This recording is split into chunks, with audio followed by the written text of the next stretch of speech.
Kawan-kawanku, selamat berjumpa. Sudah kangen, sudah rindu.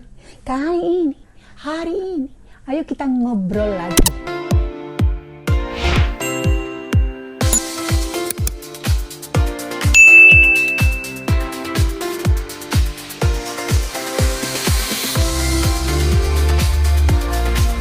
Mohon maaf, saya lagi tetap beristirahat di kamar. Masih menunggu jadwal jalan-jalan nih. Kamu ikutan? Iya. Seru deh nonton ini ya. Iya, kamu mengganggu saya. Kita lagi nonton satu acara di TV. Nggak tahu ini salah. Oh, YouTube ini? YouTube ini. Oh, kamu saat YouTube? Iya. Ini salah satu di negara Indonesia. Bagus banget ini. Mereka ada kayak keluarga gitu ya? Kayak suami istri. Kayak suami istri gitu. Terus mereka kerja di rumah. My favorite. Terus ada Lucu kegiatan-kegiatan lainnya seperti berkebun, bercocok tanam. Terus mereka juga bisa menghabiskan waktu bersama, termasuk dengan petnya ya, binatang peliharaannya ya. Mereka tuh punya semua binatang mereka. Ada ayam, bebek, sampai hawk juga ada loh. Hawk itu apa? Itu jalak, burung jalak ya. Oh, oke. Tapi ada ayam sama bebek? Ada ayam sama bebek, jelas saya nggak akan bisa datang ke sana. Saya takut sama ayam sama bebek. Deh. Ada anjing, ada kucing. Semuanya deh. Kita jam berapa dijemput? Tenang, masih ada waktu. Masalahnya adalah, saya itu paling kesel kalau disuruh nunggu, tapi nggak punya batasan waktu. Karena buat saya prinsipnya, kita tuh time consuming. Sabar mbak. Saya udah sabar dari kemarin. Emang orang sabar itu kesel, Bu? Katanya benar gak sih? Kalau sabar itu pantatnya lebar. Sudah lah. Nggak jelas. Ya maksudnya, saya tuh kalau mau melakukan sesuatu, itu tuh harus ada rencananya, harus ada plannya. Setuju kan Bapak Ibu, anak-anak Mama? Bisa bayangin kan? Oke, misalnya kita lagi mau pergi kemana-mana gitu. Oke, ntar gue jemput ya gitu ya. Tapi pas kita tunggu jam berapa? Karena pasti nanya dong, jam berapa? Bener? Jam berapa kita mau dijemput? Misalnya jam 9 misalnya. Jam 9 kurang 15 pasti saya udah telepon. Ya kan? Pasti Tekika udah telepon. Tapi teleponnya mati. Sering terjadi nggak kayak begitu? Hah? Subscribe dulu sebelum kita lanjutkan. Sabar mbak.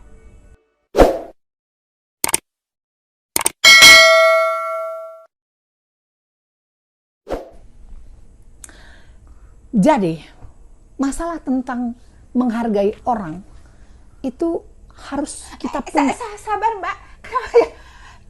Nggak terlalu ini. Jadi kita sebenarnya Bu, kalau mau dijemput jam 9, saya kan udah siap dari jam 8. Nggak, maksudnya sekarang sambil nunggu menurunkan kesabaran.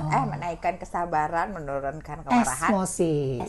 Oke. Ngobrol saling menghargai. Coba ini makanya saya lagi ngebahas saling menghargai. Menurut Mama Ira gimana? Loh, masalahnya kayak gini aja. Kita udah janjian jam 9. Kalau tiba-tiba kita udah jam 8, 8.15 kita udah selesai. Kita tiduran lagi. Ya udah, kamu tiduran aja lagi. Kalau tiba-tiba jam 8.15 kita udah selesai, setengah 9 belum ada kabar, kan kita akan kontak dong. 9 kurang seperempat kita coba telepon lagi, tapi handphonenya mati gitu kan. Ya, betul. Terus sampai sekarang sudah jam berapa ini?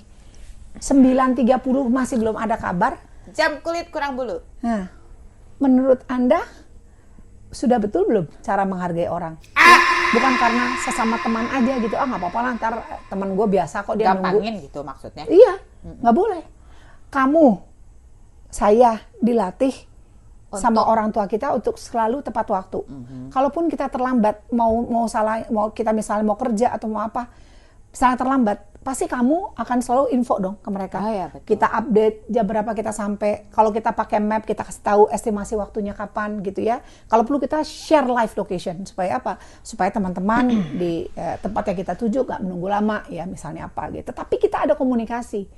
At least terlambat kita 5-10 menit, that's a maximum gitu. Jadi ini menghargai waktu dari menghargai orang dari segi waktu. Dari segi waktu. Ya, menghargai orang itu tidak menyenangkan, tapi kita harus ada be part of dari activities yang ada di situ. Kita dekati dia, kita coba untuk say yang nyaman gitu. Kita harus menciptakan suasana icebreaker dulu gitu. Icebreaker, kedua kita pastikan setelah itu ada komunikasi satu dengan yang lain. Nah, ada poin di mana saat kita berkomunikasi, kita sampaikan. Alangkah nyamannya kalau suasana bla bla bla bla bla. Jadi disampaikan dengan bahasa yang tepat. Ya. Jadi kalau ada orang yang tidak nyaman pada diri kita, terus kita merasa ada waktunya kita berbicara, sampaikan gitu. Tapi kalau misalnya orang itu masih tidak bisa juga, ya kita sampaikan kepada subordinate-nya, kepada orang yang lebih kompeten lagi untuk menegur yang bersangkutan. Ya. Kalau tadi itu menghargai orang dari segi waktu, menghargai orang dari segi attitude. Itu nggak hanya di perusahaan ya, Oh, kalau di nggak. keluarga juga boleh. Oh ya boleh. Orang tuanya Boleh. Kalau misalnya gini, apalagi kalau di keluarga, kita kan merasa tidak Lebih nyaman enak dengan pola tingkah laku Lebih misalnya, nggak formal gitu ya. kakak kita atau adik kita segala macam, ajak bicara aja dari hati ke hati gitu. Itu paling enak. Kalau apalagi anak-anak muda sekarang gitu, nggak perlu kita marah-marahin dia. Nggak perlu anak juga. muda nih, seneng banget gue. Kenapa? Kenapa lu? Nggak begitu. Nggak, maksudnya, nih kayak mama ngomong nih sama anak mama nih yang lagi nonton misalnya gitu ya. Misalnya Subscribe dulu ntar. Ngobrol ya. Subscribe dulu. Makin.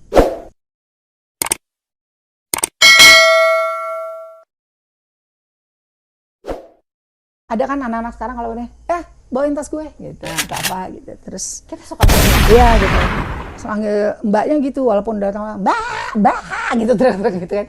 Coba kita ajarin mereka untuk lebih bertanggung jawab pada diri sendiri gitu. Kalau selama mereka bisa lakukan sesuatu yang mereka bisa lakukan, ya mereka lakukan. Kalau Terus enggak ya kontak mata panggil juga namanya. sekarang kan anak-anak sekarang tuh kadang-kadang kayak nggak pede atau bukan nggak anak-anak sekarang aja. Ya di bawah-bawah kita juga kalau ada orang-orang kayak gitu yang Eye contact itu Iya. sangat utama sih kalau buat saya. Jadi kalau kita berbicara sama orang, orang itu akan lebih hargai kalau kita melihat, memandang orangnya gitu. Jadi pada saat kita bicara, kan ada misal ada orang salaman gitu, wah kenalkan nih segala macam, itu salamannya gini. Coba kamu kasih. Oh iya, gimana? Iya. Bukannya Kalau ke sini. gini. Ntar orangnya sini. Gitu. Oh iya, gini. Ada ketemu gini. Oke, gimana? Iya. Gitu. Iya. Ya kan? Ini manusia loh. Saya juga manusia gitu. Jadi Harusnya kalau gini, salam salaman bener ya, tuh. apa kabar? Ya, salam di apa? Apa ada Tekanannya ada yang set gitu. Artinya yuk, mari kita Kita berkenalan gitu. Kita menghargai Anda siapa, saya siapa gitu. Karena ada orang gitu salaman gitu. Apalagi gitu, mohon maaf dengan segala hormat, kadang-kadang para pejabat juga gitu. Merasa dirinya udah banyak gitu. Iya, nggak ngelihat ya. Iya. Kita suka sedih ya.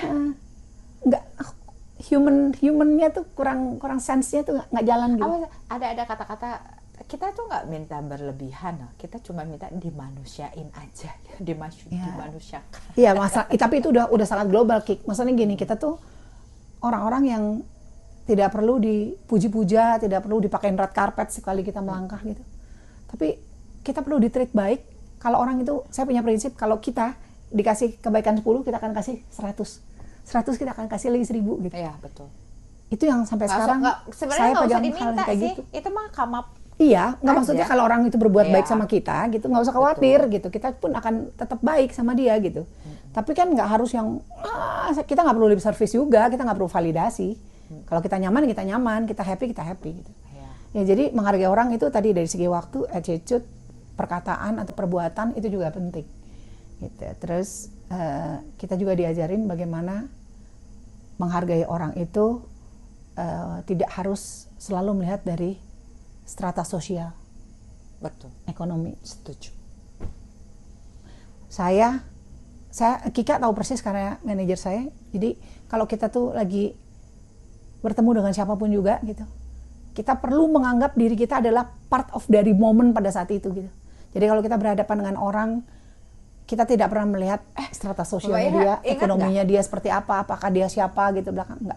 Mbak Ira kemarin melihat nggak waktu aku makan, terus aku yang entusias, gila Mbak Ira itu satu keluarga.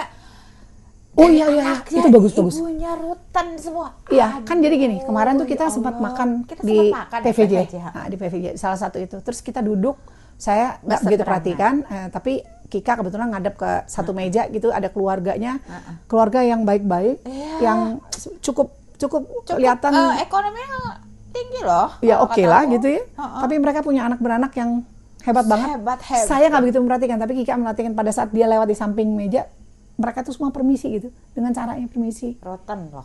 Dan mereka kerutan semua, maksudnya manggut gitu. Terus permisi. abis makanan tuh kayak kita, dia dibersihin, terus kursinya Jadiin dibenerin satu. semuanya. Itu gila, orang itu tuanya keren keren, banget. yang ngajarin keren. Pasti orang tuanya itu. Strata sosial tidak menjamin bahwa seorang manusia punya kualitas yang baik. Sampai Mama Ira gini. Ya kan? Ada orang yang strata sosialnya tinggi tapi attitude-nya jelek. Ada orang yang strata sosialnya biasa-biasa aja, ekonomi biasa-biasa tapi dia punya harga diri yang luar biasa. Dia punya prinsip yang kuat, dia punya kemauan yang hebat sampai menjadi orang yang berhasil. Gitu kan? Bagaimana manusianya sih? It's all about the quality of the people. Iya, salut kemarin sampai aku tuh yang aduh, ini pemandangan yang luar biasa membelajarkan gue gitu loh, Mama Ira. Gila, ini anak-anaknya diajarinnya tuh yang sampai gitu, punten gitu ya. Itu bukan baru kita pengen. Iya, enggak. Ya balik lagi enggak. Itu the way mereka. Iya. Itu tuh yang gila, gue amazed loh gue. Di zaman sekarang loh. Zaman sekarang loh. Dan anak-anak itu ternyata bukan anak-anak usia yang tua-tua, enggak. Ini anak-anak remaja kali ya. Anak-anak SMA. Ya, kayak gitu. Coba. Itu hebat. Salut saya. Ya. Jadi itu dilihat, jangan kita merasa bahwa kita lebih kaya daripada dia dan dia hanya sebagai seorang ini atau sebenarnya nggak ada cerita kayak begitu. Awas ya, ketemu sama Mama Ira modelnya kayak begitu. Mama juga ada pengalaman tuh. Ya, orangnya stratanya tinggi lah. Tapi pas Mama langsung sekian dan terima kasih. Ya. Selesai. Ada gitu, menyalahgunakan aja gitu. Ya sudahlah. Buat saya paling penting saya mau bergaul dengan siapa aja. Ya. Saya nggak peduli dia siapa. Kalau kita tahu orang itu jahat, kita tidak harus selalu mengikuti dia untuk menjadi orang yang jahat. Betul. Ya kan? Kita perlu influence dia untuk menyadari diri dia bahwa hal perbuatan jahat itu tidak harus dilakukan. Kita bergaul dengan siapa saja, artinya kita bisa belajar dari mereka. Seperti mereka belajar dari kita untuk menjadi person yang lebih baik. Gitu aja sih. Tau gak, kita bergaul sama siapa aja aman tahu? Aman, alhamdulillah. Enak tau, seru, banyak Dari temannya. berbagai kalangan. Makanya justru itu. Ya kan? Jadi kita banyak teman ya. Banyak teman. Misalnya si bapak parkir yang di sana kalau ketemu, kalau kita lewat lagi, woi. Iya benar. Benar.